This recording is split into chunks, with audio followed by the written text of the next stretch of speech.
Hi,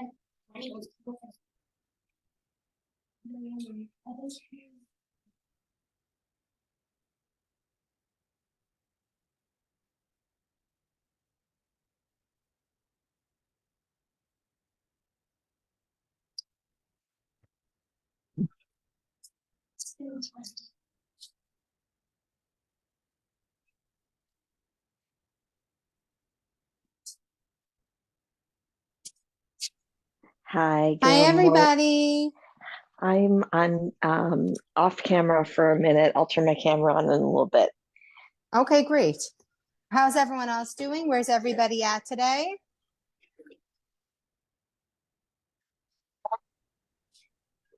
Hey, everybody. Shalom. Can everybody turn their cameras on if possible?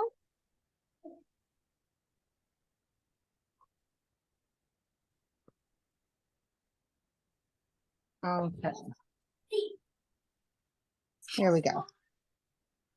How's everybody doing? Good? Baruch Hashem. How's your friend? Okay. How's your friend?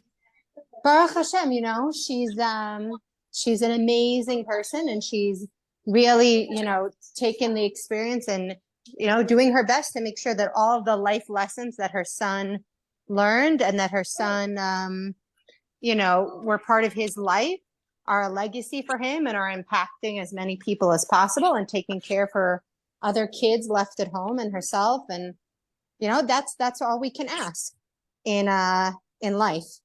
Can I ask you guys a question? Do you hear the background noise of my son? A You few guys hear noise. background noise? Doesn't bother. Not bothering. Okay, great. Because I want to do the call from here, but my son's playing with his friend in the other room, and I can hear it, but it doesn't bother me. But I don't want to bother anybody else or, like, you know, make the recording not listenable. Okay, we are so excited right now. We are about to start chapter 7, the final chapter. We are on page 238.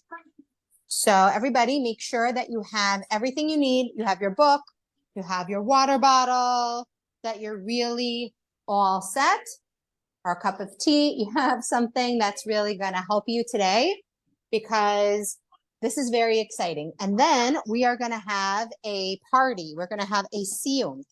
And I just wanted to discuss that quickly for 1 second. When you guys finish something important, right? So you have a party. Can anybody give me an example of something that they celebrated recently that was a milestone? Okay. Could be like a Super Bowl party. If you watch football, it could have been, you know, I know Lala was here for a siyum for her son in the army. Like, they had a party to celebrate a certain growth. Birthday party. Anybody have a party that they went to recently that celebrates something momentous, something that's an important milestone? You know, it's not a happy, it's kind of interesting, but I'm thinking, should I say this? Should I not? But Sure. my mom's shloshim was last Thursday. Mm-hmm. It was not necessarily a party, but it marked a milestone. 100%. I can relate. We're coming up on that this month. We're going to come up on that 11th month of Maya Velut. So I hear you. I feel you. Thank you for sharing that. Mm-hmm. But Jews commemorate milestones with parties, whether they're celebratory parties or they're empathetic parties where we console somebody. Why do you think that is? Like, what happens when you have a party? You get people together, there's food, right? What else? What are the things that make up something a party or a celebration or a milestone marker? Anybody? Well, you're focusing on one specific thing together. Oh, I love that. I love that.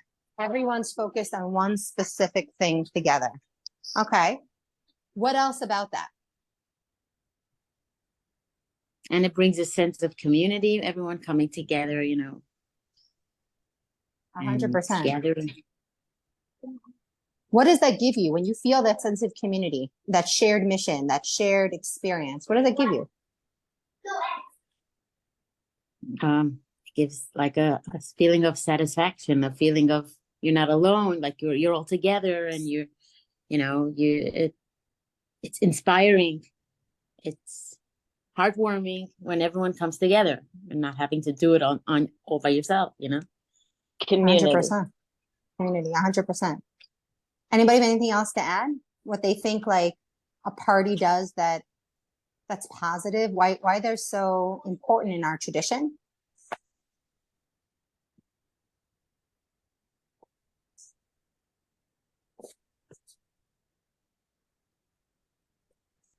Right? We have them around weddings. We have Sheva Brachot, 7 parties that the couple has, 7 different blessings, different parties.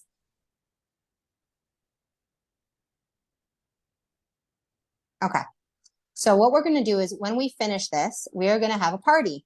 We're going to have a Zoom get together party, and we're going to all share some transformation that we had on any level from reading the book. We're going to commemorate and celebrate that something that we've learned, we've all invested a lot of time in and a lot of emotional investment in, has changed us in some way. And when we do that, we cement the learnings that we've had from this book into our real everyday life. It's not just in the intellect, it's in the emotions. It's not just in the emotions, it's in our body. It's not just, in this random group of people online, it's a community. So I'm really excited, and I'm really looking forward to it. And then we'll officially, everybody should start ordering our next book, which we're going to do a Lights Along the Way, Misiosi Sharim, The Path of the Just from Rabbi Twersky. I'm going to get my copy this week, I hope. And now we are going to get started in today's learning. Okay, hold on. I'm going to move to just a different location here. 1 second, I got my tea. Can you tell us the page we're on again? Yeah, 1 second. We're at the start, chapter 7, and we're going to complete that today, right now.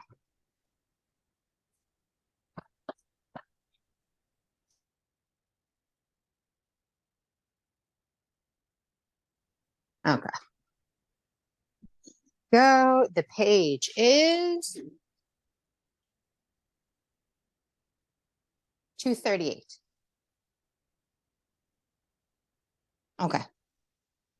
In this chapter, the author will list a number of impediments to a person's bitachon. He will then continue by saying that a person's level of bitachon will be in a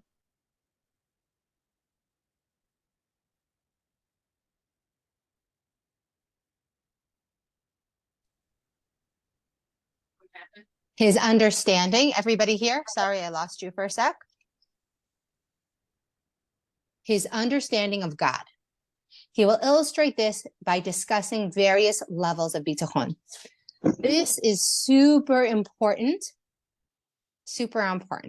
because we said the entire time bitachon is about a relationship. And every relationship has stages. It has the dating phase. It has the falling in love phase. It has the married phase. It has all the phases, right? Your relationship with your body. You're unaware that you even have a body, you have a relationship with your body. You start to feel maybe negative things about your body. You start to feel positive things about your body. Every relationship is fluid. Think about your relationship with a person. Think about your relationship with yourself. Think about your relationship with your work, with a child, right? Nobody has a relationship, correct? That's always been exactly the same. So obviously, our relationship with God wouldn't be the same either. Okay, letting someone else in. Okay. Does that make sense? Everybody with me? Okay. Good.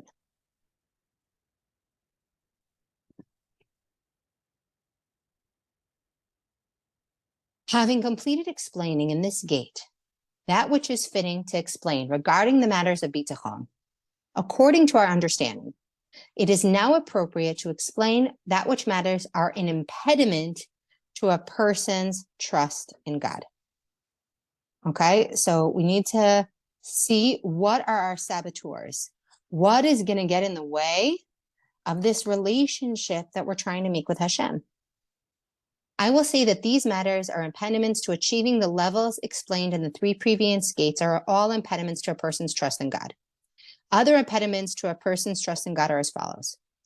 Foolishness that people have regarding the greatness of the Creator and his positive attributes, in which he conducts himself with his creations.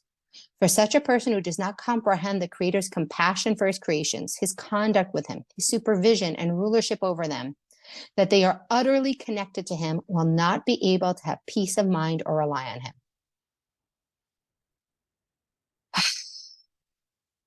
We all relate, right? There are times we forget that God created our reality. Every single thing around you in the room, everything you're eating, every atom of creation is God's creation. When you think about that greatness, all of a sudden you're humbled. All of a sudden you feel vulnerable. Our brain wants to go somewhere else, wants to go to foolish places, to feel like we're in control or somebody else is in control. My son had homework today. He got one of the stories of Rabbi Ben Dosa and Hanina Ben Dosa. And that story was actually in the other Bitachon book we didn't choose to learn. So I'm going to share the story really quickly. And, they were very, very poor. This is a true story. They're very poor. So poor, in fact, that one Shabbos, his wife did not have food to make for Shabbos. And she felt a little ashamed. She felt a little bit ashamed. And she lit the fire in her oven so the neighbors would think that she had food. And this very mean-spirited neighbor who was, one of those people who thinks, oh, you think you're so holy? Look at you. You don't have something that looks like you need, right? And she was always poking at her. And she really was, sometimes we have difficult people in our lives, right? So did Rebbitzin, Hanina Ben Dosa, his wife. And she came and she saw that there was smoke coming out of their chimney and she knew how poor they were. And she hadn't seen the rabbi bring anything home. And she's like, I'm going to go and I'm going to prove and I'm going to, that they don't have anything to eat for Shabbos. She didn't look at that circumstance and say, wow, I'm going to go bring over something or invite them over for a meal. No, it's like, how can I squish her when she's down? And we might think in this situation, what? Not only does she not have food, this is somebody who God loves, somebody who has incredible faith. She doesn't have food. And now she has a horrible neighbor. How is that fair?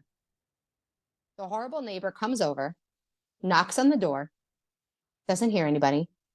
The woman is so embarrassed. The Rebbitzin, she's hiding. She goes in the corner and hides. And the woman, she's all in it. She opens the door to the house. She goes in. She has to know what's in that oven. She opens the door to the oven. And inside are these beautiful challahs. And she opens the fridge and there's tons of dough ready to be baked. And she's in shock.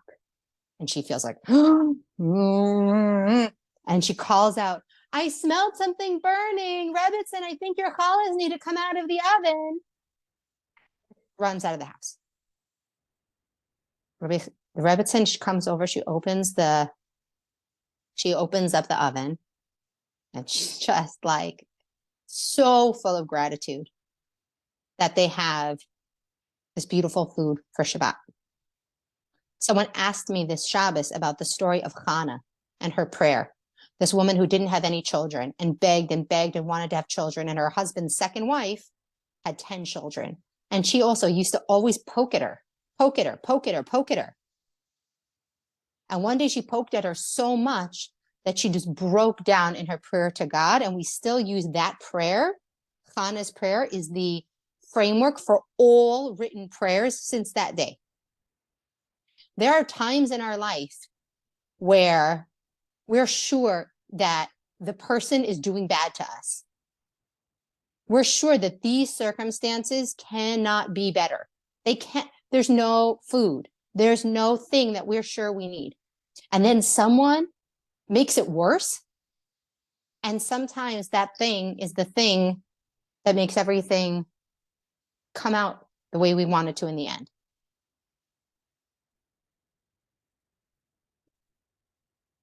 There's always times where even people who are loved look on the surface like they don't have what they need. When we sometimes look on the surface, we might think for a minute in foolishness, but I don't have what I need. And he's saying here, the number one thing, first thing that we want to look out for is that foolishness, that God is in control of every atom of creation. He can make bread out of thin air. Okay? It's all his creation. That air belongs to him. He's creating actively that air. All molecules. He can reform them however he wants. He chooses to work in a natural way most of the time. But even nature is a miracle. The complexity, sophistication of all of our systems is a divine miracle, that it's constantly working. Every day we wake up in the morning and our brain is functioning and our nervous system is functioning and our digestive system is functioning is a miracle. No different than opening the oven. And the fact that we put food in the oven and it comes out cooked, that we go to the grocery store and there's food on the shelves. So the foolishness is when we forget that every single part of that is a gift from God, the stuff that looks good, the stuff that doesn't look good. 2, another impediment, ignorance regarding the commandments of the Creator, may he be blessed, meaning his Torah, in which he has warned us to rely on him and to trust him as it says, test me now with this, trust in the Lord forever. We all have an obligation, the second we become aware of bitachon, to baby step by baby step, increase our knowledge of the Torah, including its emotions, its intellectual, spiritual, philosophical things, and its practical applicational actions. Whether it's Shabbat or Kashrut or, family purity. Baby steps, but we all need to be taking baby steps. Pick one area and do one baby step. Because the second biggest thing is ignorance of what opens up the vessels of blessing. When we're doing the things, God's not asking us to do it to make him happy. He's saying that there's a spiritual component to the way the world works.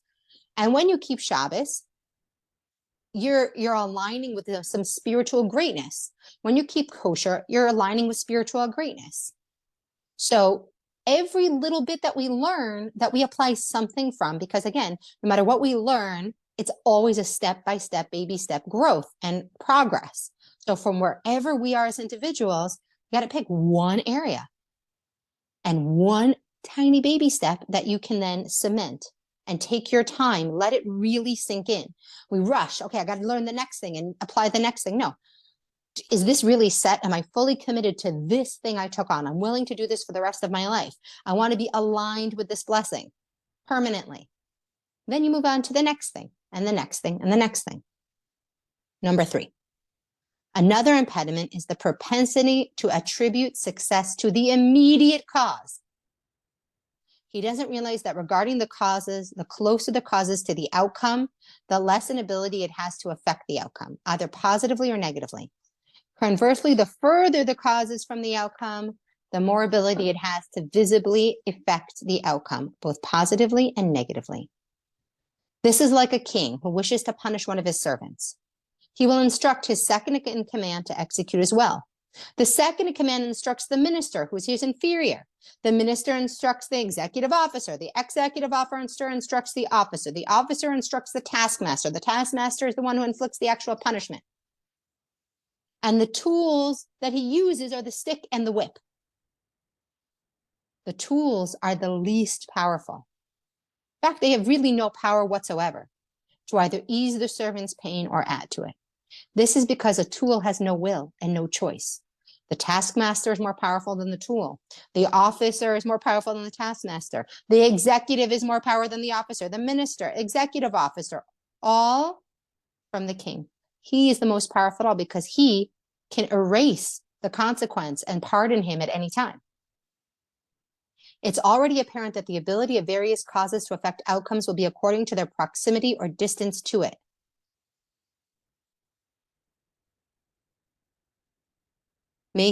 Since the Creator may be exalted, is the ultimate cause and the most distant from all causes, it is fitting to trust him and rely on him due to his power to help a person or cause him harm. And we see this in our everyday life, right? Let's go through the list of stuff that bitachon applies to, right? In our money. Very often, it's the choices we make before we even get to work that impact the way our work goes. It's global finances and a million things so far away from us that affect whether the person who comes into our store is going to buy from us today. The fact that my merchandise is here matters. The fact that what was available for purchase, that's my merchandise, right? The fact that this job needs to hire me because they need the exact skills that I have on this day for this project is a million things that had to come together before this moment when they hire me. With food, right? The last thing you ate isn't going to be the thing that says whether or not you're 30 pounds overweight, right? It's an entire history of a relationship with food. This cookie makes no difference in the grand scheme of things. Your mindset, your thoughts, the relationship, everything behind and far away from that is the real difference maker. The cookie is neutral. The cookie is a tool. You could eat it one way and it could be positive. You could eat it another way. It could be negative. The author continues by stating that as a rule, the more understanding a person has of God, the more trust he'll have of him. Because if God is so good and so loving and so compassionate and so everything, then of course, the more you know them, the more you know him, the more you trust him. The deeper your relationship, the more trusting you're going to be. Imagine a person, right? The more that you've had a long-term friendship of somebody who's so trustworthy and so compassionate and so amazing and so generous and so giving, the more you're going to rely on that person over other friends, right? The level of belief in his protection over him and his constant care for our well-being. The author illustrates how a person's bitachon evolves from infancy in accordance with his understanding. And remember, he's giving this example of a child, but very often we get stuck in levels of bitachon from our childhood, right? And the more that we see it laid out, the more we see, wow, I'm having like a kid's level of bitachon today. I'm having a teenage level of bitachon today, right? Like maybe I'm having, a early 20s level of bitachon today, okay? But it also gives us patience to look at, hey, whatever age you are today, there's a lot of life left. So don't expect to necessarily be at the wisest, most deepest level of bitachon yet. You have a lot more time to practice and progress, okay? So we have to be careful of that perfectionist tendency to be like, well, if I'm not everything, I'm nothing. That's not true. Any questions before we start this? Any comments of anything we've done to this point? Anybody have anything they want to clarify or share? Okay. We're all together, page 242. When a child is born, he depends solely on his mother's bosom. You made me secure on my mother's bosom. So this is being totally focused, right? The baby only sees his mother's breasts. That's it. That's where milk comes from. If I'm near that, I'm good, right? Is there any way in our life right now we focus on our things too much? If I have this thing, I'm safe. If I have this thing, I'm good. Check in. 2, when a child grows up with this understanding develops and he turns to rely on the mother herself because of her great care she has for him. And I swear I calmed and quieted my soul like suckling on its mother, like a suckling soul was with me, right? Is there the person who provides that thing to us that maybe we're getting a little too dependent on, right? They're just the delivery service. They're the FedEx guy. The mother is the FedEx person of the milk. And we have to remember God is on that person. So this thing that I love and cherish and makes me feel safe, God gave that to me. The person who delivers it, God sent that person to me. When his understanding develops even farther, he sees how his mother's conduct with him is really dependent on the father. And then he turns to rely on his father because the latter protects him. Okay, so maybe it's not this thing that keeps me safe. It's this person who keeps me safe. Well, maybe it's not the person. It's the company the person works for, right? It's the philosophy behind this person. When the body becomes stronger and it becomes feasible for him to engage in a means of livelihood like work or commerce, he relies on his own strength and his own schemes, and he relies on himself instead of God because of his lack of understanding of all the good that he has received until now, in truth, from the kindness of God towards him. So now this is where we get that self-empowerment. I got this. I can do this. I am strong enough. I am smart enough. I've come into my own. And we don't realize who gave us all these qualities, who gave us this body, who gave us this intellect, who gave us this emotional IQ that we've developed, right? Hashem. But sometimes we think, I have to solve it, me. Not God has given me the strength and the solution is in my hands. This is on me. I'm the problem or I'm the thing. I got to fix it. 5. If he obtains his livelihood from the other people, he will turn to rely on them, and he will put his mind at ease by relying on them and their capability of helping him. No man is an island. You mature more and you realize, wow, even though I think I do it alone, I have a team, I have my husband, I need all these people, I have my parents, like, wow, right? You mature. When you're 30, you're like, oh my gosh, I'm not a teenager and I did it all alone. Wow, I need grandma, I need grandpa, I need a whole community with me, right? But again, who gave you that community? That community is only just one more vehicle for God's blessing to reach you. It's just one more assistant. It doesn't have power in and of itself. When understanding develops and he sees those people's deficiencies and how humans are in need of the Creator's kindness, he will turn to rely on God. Right? We've all had that place where people let you down. People you love, people who love you disappoint you. And we start to realize, oh, people aren't perfect. Okay, so I got to rely on God. But I'm only going to rely on God for the stuff that I can't do myself and that people can't help me with. Right? Of course. He relies on God for the rain, for the trip at sea, for dangerous travel, for corona, for a war. That I rely on God for. He relies on himself and on others, but he has started now to bring God into this picture and things that are acts of God, right? Like they like to say. Number 7, if his understanding of God develops further, he will rely on him even for those matters with which he could help himself through his own efforts. If he could obtain his sustenance through a dangerous or strenuous work that tires out his body, he doesn't do that. He trusts in God to give him a better, easier, more flowing way. That means if I see, hey, I could do this, but I probably shouldn't, I have the presence of mind to be like, if I probably shouldn't, God's going to give me a better way. He's in charge of everything, and he's given me these kochot, and I know this wouldn't be good for me. I don't have to do it just because I could. 8, if his understanding of God develops even further, he will rely on him regarding the difficult and the easy things. The parking spot is from God. The milk in the fridge is from God. Does this dress fit? Am I going to find on the shopping trip the perfect dress for the wedding? Right? Your weight loss, your job, your paycheck actually coming in to the mailbox and having the time to go pick it up from the bank, the cleaning out your closet and your drawers, all of that God's involved in, and the weather and the storms and the war and the death and the life and all the big things. It's all the same.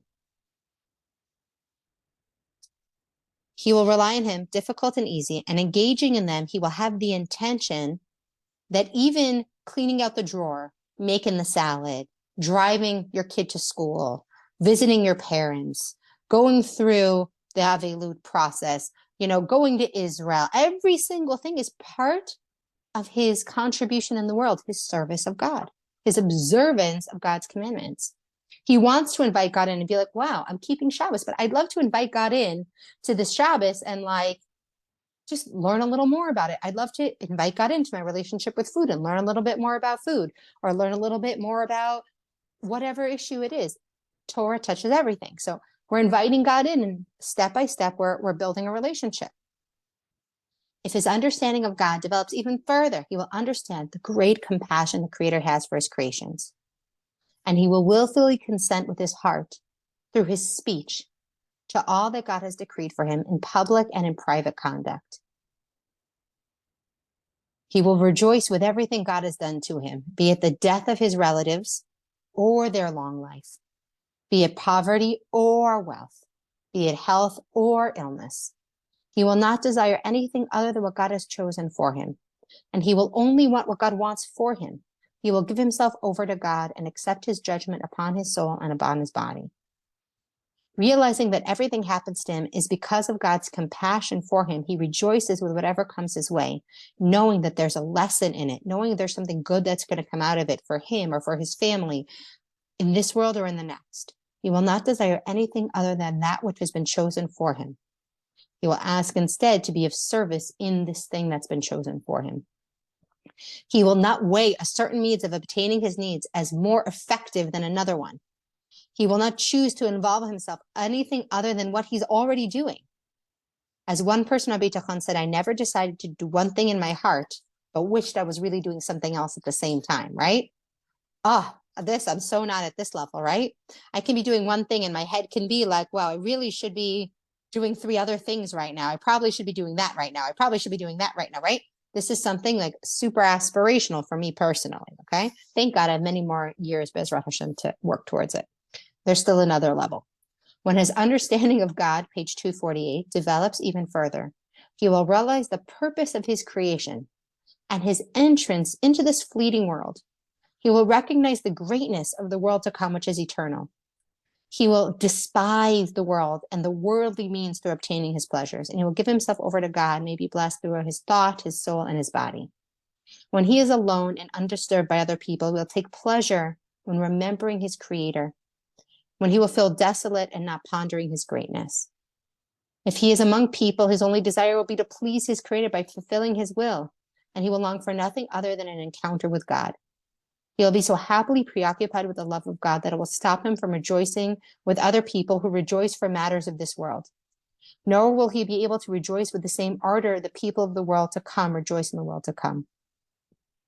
It is the greatest level of all levels that exist among those who trust in God, is a level of prophets, pious ones, special individuals with pure hearts. Even the path of your judgment do we yearn for you. These are the stages of bitachon, and every person who trusts will find himself at one of these levels. Okay? Again, we're all going to be at one of them. And, it's interesting, as we get older and we lose people we love, and our children grow up, Be'ezrat Hashem, and have beautiful lives and families and things away from us. If you talk to people who are older, physical pleasures are less seductive to them, right? They care less about the brand name of this thing that they had, or life gets simpler as you get older. Wisdom comes with time. Bitachon comes where you're like, I'm so grateful for this life that I've had, for all the experience that I've had, good and the bad and the relationships and the things. And it's why we honor the elderly so much, is because there's a physical reality that also comes with this. It doesn't mean we have to wait till we're old to experience these things, but we can notice in ourselves that the older we get, the more opportunity to evolve in our bitachon. Bitachon language, and this is the end of chapter 7, and we're going to discuss. We find page 251. We find that 10 different words are used in the holy tongue of scripture for bitachon, which correspond to these 10 levels. Trust, mitzvah, mishan, support, tikva, hope, machesh, refuge, tcholet, anticipation, chizku, awaiting, smicha, reliance, sever, dependence, misad, help, and chesel, assurance. May God in his mercy place among these who trust in him and give themselves over to him judgment both in public and in private. Amen. The gate of trust has been completed for the God who is of the last and the first. Congratulations, everybody. This is a huge, beautiful accomplishment. And thank you so, so much for letting me do this with you and you do this with me. Really, just huge congratulations. Let's go back. What did you relate to? What could you see or hear from chapter 7? Let's go around, share what relevancy did you feel come up for you? How can we make it real? For me, it was really about the stages. And I really particularly liked your analogy to, I'm 10 years old. I'm having a 10-year-old relationship with God right now. versus I'm having a 59-year-old relationship with God right now. That was Mhm. really very profound for me. That really hit home, Thank you you. know. Yeah, and sometimes I feel like I don't know. I mean, I think the older I get, the more, it's like when a baby comes out, the baby comes out and goes back in, goes out, come back in. It's like this rocking. I think the older I get, it's like I'm starting to like, stay out.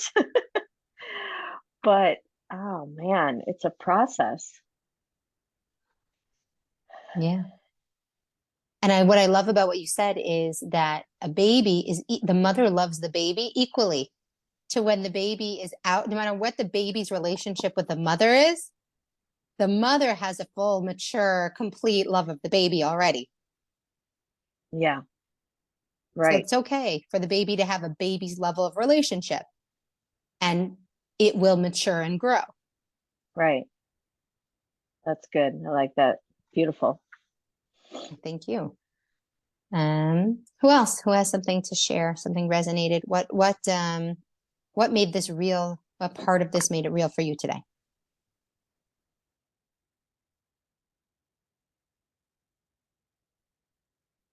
I think I need to think more about how Hashem is in my life. Mm-hmm. And like you said, cleaning the drawer. I mean, I don't think about it when I clean the drawer.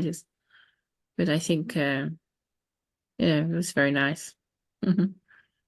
Thank you. That's beautiful. And what greater gift can you give yourself than inviting God in more often to your life? I mean, that's amazing. Thank you for sharing that. So you froze. What did you just say?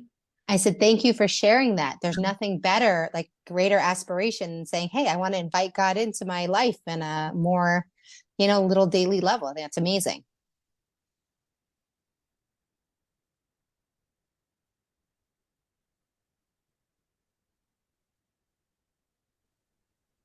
Welcome back, Connie. We just Sorry, my finished. phone died. I'm sorry about that. No problem. We read the last thing. We're done. And we're just checking in with what part of it resonated with us today, right? What things stuck, hit home. You have anything, you want to take a minute? You have anything to share? Um,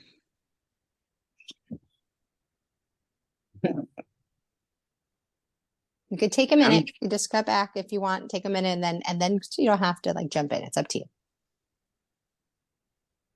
Everybody else had a chance to share already? We're a few people in, not Right. everybody. Oh, okay. Maybe I'm gonna repeat what someone else Yeah. said. I don't know, but I'm so grateful that that I know that I can rely on someone who will take care of me all the time. So I feel that as I've been learning this more and more, I do feel more strengthened, and more I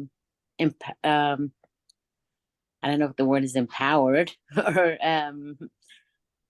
ensured that everything will be fine. Everything is fine, but not always do I see it, and so like I teach little kids. I am a special ed teacher, so I was just teaching about feelings and about feeling disappointed. So I taught them a song about and and I put in the words of Gamzil Tova, and because bottom line, and I think to myself when I teach it to the little kids, how much do they really get that? How much do they understand it? But I'm thankful that I'm already old enough to really get it more.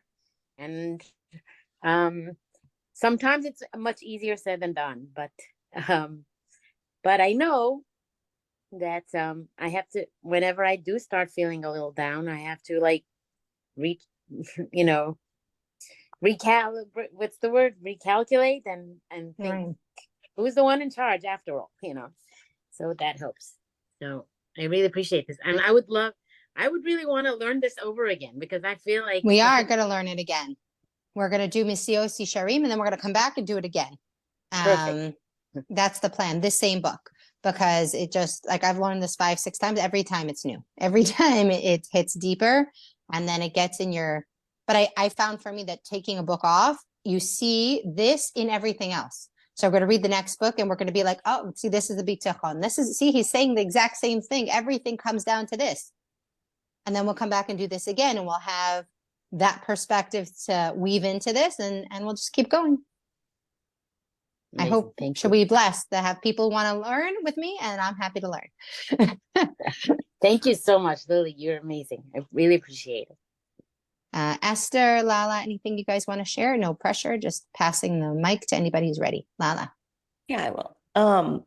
I really like really the concept of surrender. I mean, like, I feel like we call on Hashem in like the really bright times and the really dark times, and at either of those times, it's that active part of the relationship, but it's kind of the subtleties that when you have the ability to surrender the things beyond your control or for which there's no choice or that kind of thing, that the whole part of that that handing it over to the creator in the more subtle ways is the like, and I know this is really new to me, and so it's very in the forefront of my mind, pretty daily right now, and I find it like really coming up in the subtle ways. It's easy for me to get it in the big ways, and then sometimes like I don't know, embarrassment comes in or shame that I haven't done that or whatever, or in the good ways that's kind of so obvious and everything, but it's these subtle ways that I now hear it in the back of my head, and I'm like, oh yeah, that's why it's always been there. But just that bringing, like, ramping up the dial of awareness, but it's surrendering to that, not necessarily like sitting there saying it's this prayer, it's that thing, or whatever. It's just, oh, look, like, this is my life, like, wow, kind of thing. And I don't know, I find and I don't know if it's just because it's new, and I really am focused a lot on that, and have had just a lot of big stuff. So it's like all of us, but it's more in the subtleties that I find it like, it's like I always have this blanket with me, like this, like you were as a child. I feel like this little safety net. And like, it's like a little secret that I was in my heart, but I didn't really understand it. And this has kind of given me the connection between my head and my heart to try to understand something that has been with me most of my life, but I haven't necessarily, it's like been a secret, that thoughts that I had maybe. And so I like that idea of what he really writes about, really surrendering and bringing it in a conscious way. Because it just kind of dials up that volume. 100%. So many things I love and were inspirational about what you just I kind shared. of tell people then about it all the time. They're like, Good. oh, there she goes again. My family are like, I'm like, you guys, this is what this is. They're like, oh gosh, there she goes again. Oh well. Right? Crazy It's a lady in the really same huge box. gift, but It is. it's the best gift. And when they see you, when they see you relying on God instead of relying on them or needing them to do or be, it's the greatest gift you give them. It's huge.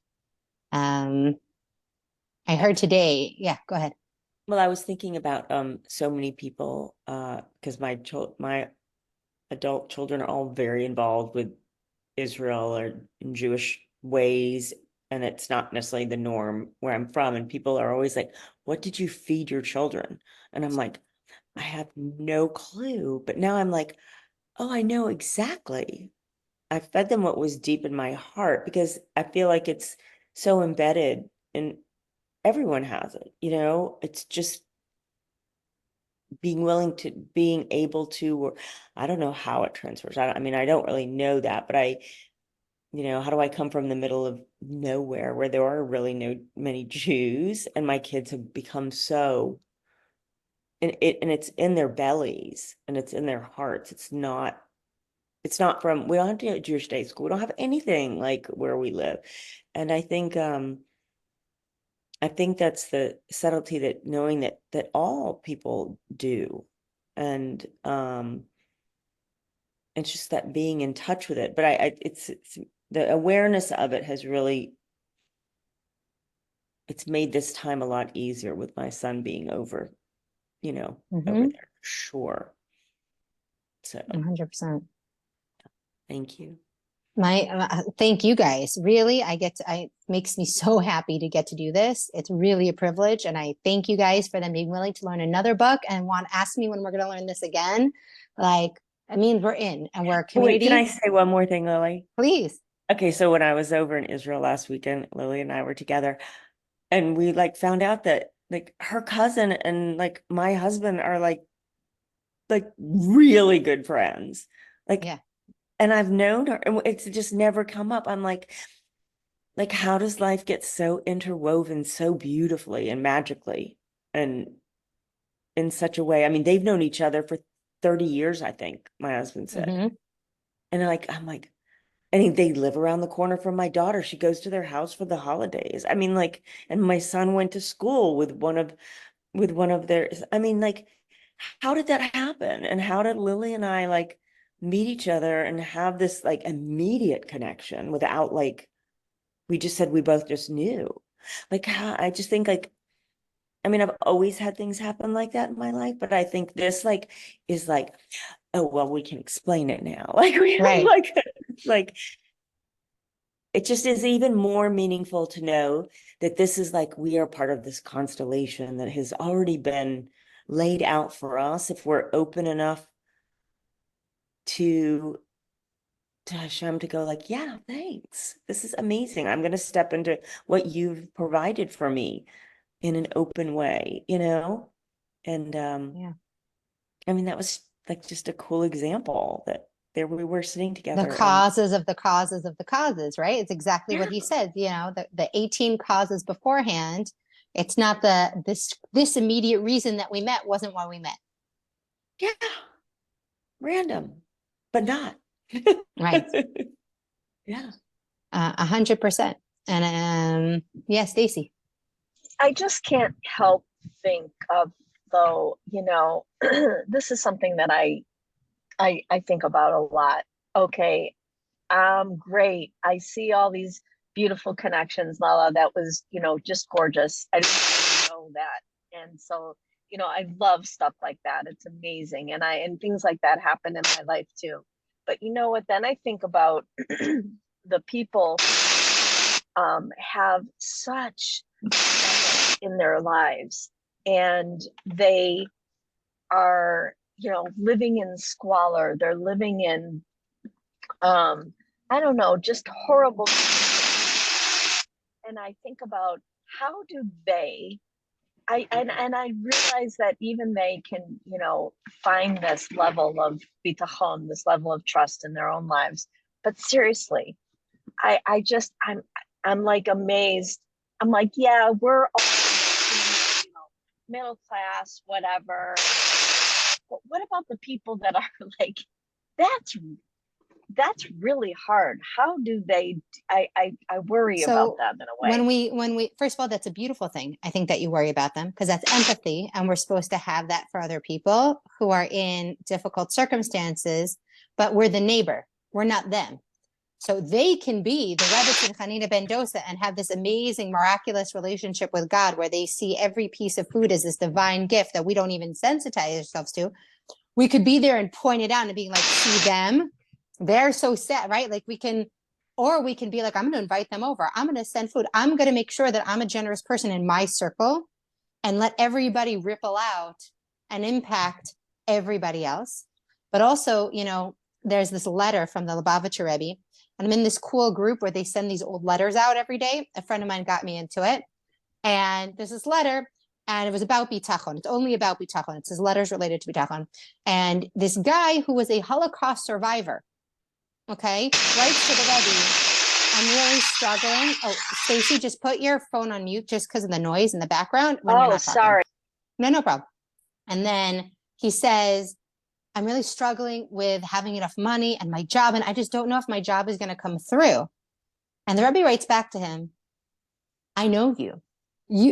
You survived the camps. God provided food for you, and you had no doubt, and you stood there in the concentration camp, sure that you were going to live, that God provided for you life in the most horrible situation where you could have died, and gave you food, and then got you out, and got you to America, and got you a wife, and got you children. You think today he's not going to give you a good job?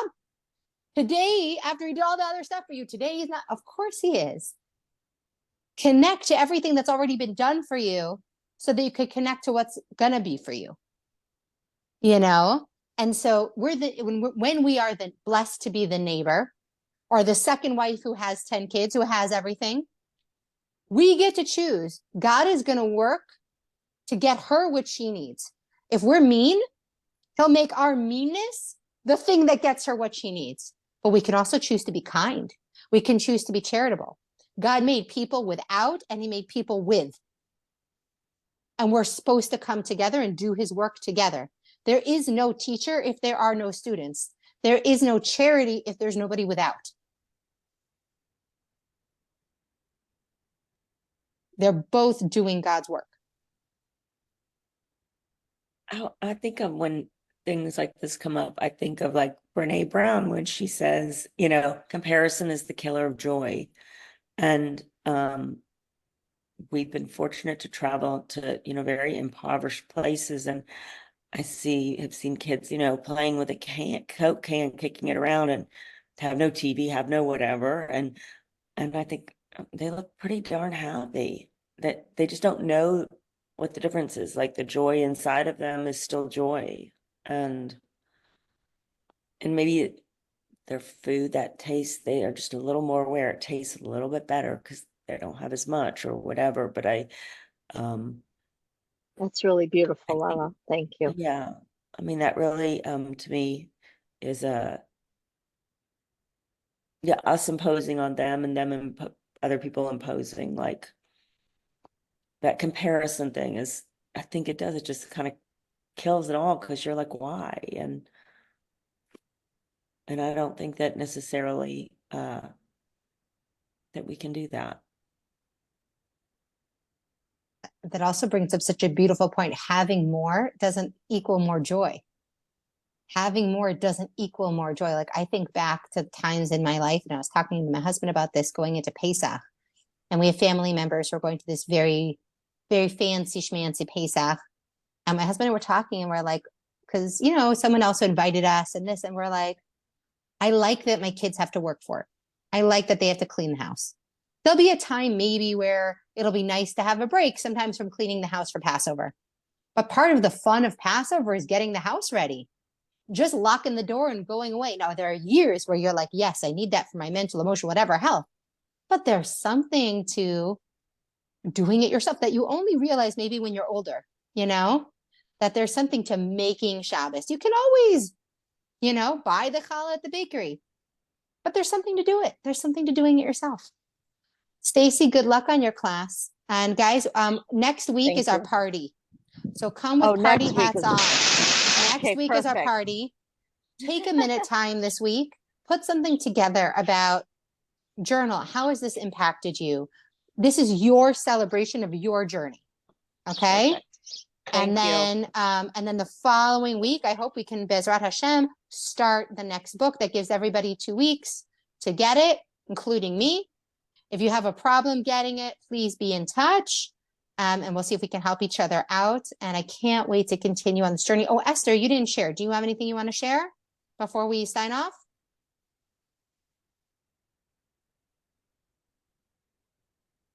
Okay. Sounds good. Everybody, I look forward to seeing you next week for our party. Can you send me the name of the book? Yes, yes, because you're not in the chat. I do you have, if you have WhatsApp, I Email. recommend If you can send it on only email. email. So send me an email and that way I can send you the link in a reply, okay? Email me asking and I'll send you a link, okay? Thank you very much. See you guys next week. Bye. Bye.